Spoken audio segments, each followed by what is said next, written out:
అరే రే బ్రహ్మింత పిసనారి తలపై కెట్ట కళ్ళు తిరిగిపోయి చమకారి మెరుపును తెచ్చి కుంచగా మలచి రవివర్మ గీసిన పదనమట నూరడుగుల శిల ఆరడుగులుగా శిల్పులు చెక్కిన రూపమట భూమిలో పుట్టిన స్త్రీలందరిలో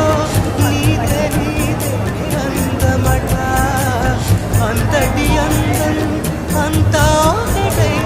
నన్నే చంపుట కోరమట ప్రియా ప్రియా చంపోతే నవీన